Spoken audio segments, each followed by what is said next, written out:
رحیم۔ مکتبہ شاملہ ایک ایسی بہترین لائبریری ہے جس کے اندر ہمیں عربی کتابوں کا ایک بہت بڑا ذخیرہ ملتا ہے۔ اس سے استفادہ بہت آسان ہے، سرچنگ کے بڑے اچھے آپشن موجود ہیں۔ مکتبہ شاملہ میں ہم کسی کتاب تک کس طرح پہنچ سکتے ہیں؟ سب سے پہلے آپ مکتبہ شاملہ کو کھولیں، یہ آپ کے سامنے مکتبہ شاملہ کا ہوم پیج کھلا ہوا ہے۔ اس میں ہم کوئی کتاب ڈھونڈنا چاہتے ہیں تو یہ دائیں طرف کتاب، اختیار کتاب، اس کے اوپر ہم کلک کریں گے تو ہمارے سامنے یہ ونڈو کھل جائے گی۔ اس میں دیکھیے ایک نشان مجموعات کا ہے اور دوسرا تصفیہ کا۔ مجموعات پر یہاں کلک پہلے سے موجود ہے۔ اس کا مطلب یہ ہے کہ انہوں نے مختلف کیٹیگریز اور شعبہ جات کے حوالے سے کتابوں کو جمع کر رکھا ہے۔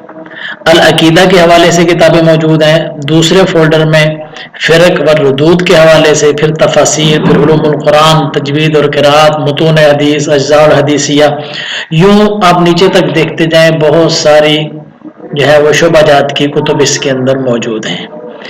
اگر جس کتاب تک ہم نے پہنچنا ہے، اگر اس کتاب کی کیٹیگری کا ہمیں خود معلوم ہے، مثلا ہم حدیث شریف کی کوئی کتاب دیکھنا چاہتے ہیں تو یوں دیکھتے ہوئے جائیں گے اور یہ متون الحدیث اس کو کھولیں۔ متون الحدیث کو جب ہم نے کھولا تو یہ بہت ساری کتابیں انہوں نے ہمارے سامنے ظاہر کر دی۔ اس کو نیچے تک دیکھتے جائیں اور آپ نے جو کتاب اس کے اندر پڑھنی ہے آپ کے سامنے وہ آ جائے گی۔ مثلا صحیح البخاری آپ پڑھنا چاہتے ہیں تو یہ اس کے اوپر آپ کلک کر دیں۔ کلک کر جیسے ہی آپ ڈبل کلک کریں گے تو یہ آپ کے سامنے صحیح بخاری کھل گئی ہے۔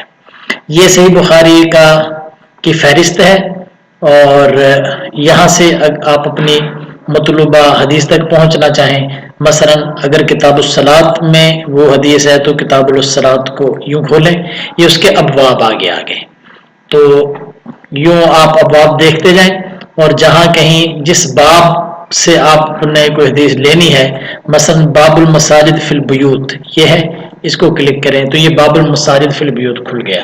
اب یہاں سے آپ کو وہ مقام مل جائے گا جو حدیث آپ ڈھونڈنا چاہتے ہیں۔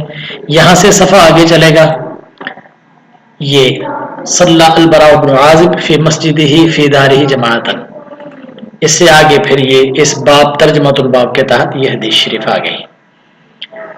یہ بخاری شریف ہے اور اس کو ہم نے متون الحدیث میں سے جا کر کھولا۔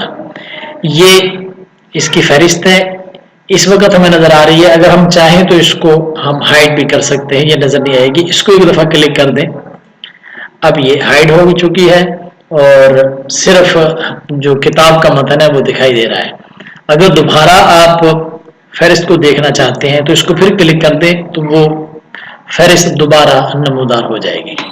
یوں ہی اس کو بھی ہم بند کر دیتے ہیں، یہ پھر وہی صفحہ کھل گیا اور دوبارہ کسی کتاب میں جانا چاہتے ہیں تو یہ دیکھیے وہی اس نے متون الحدیث کو کھول رکھا ہے جہاں پر ہم پہلے گئے تھے، یہ ہم نے بند کر دیا۔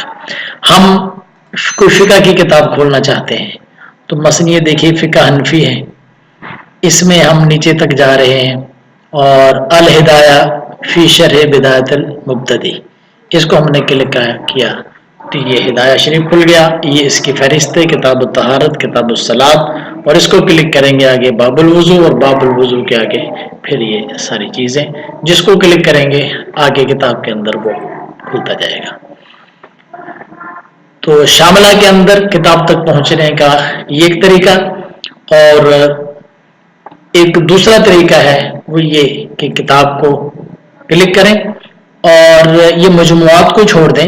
اگر آپ کو اس کتاب کے پہلے حرف کا پتہ ہے تو یہاں پر چلے جائیں، یہ انہوں نے حروف دیے ہوئے ہیں تو وہ آپ کی مطلوبہ کتاب جس حرف سے شروع ہو رہی ہے آپ اس حرف کو کلک کر دیں۔ مثلا کوئی کتاب سواد سے شروع ہوتی ہے تو یہ دیکھیے سواد سے شروع ہونے والی ساری کتابیں انہوں نے یہاں پر دے دی ہیں۔ تو جو آپ کی مطلوبہ کتاب ہے جو سواد سے شروع ہوتی ہے وہ آپ کے سامنے آ جائے گی، تو اس کو آپ کلک کر لیں۔ یہ دیکھیں صحیح ابن حبان، صحیح ابن خزیمہ، یہ صحیح بخاری یہ آ گئی، اس کو ڈبل کلک کریں یہ پھر بخاری شریف کھل گئی۔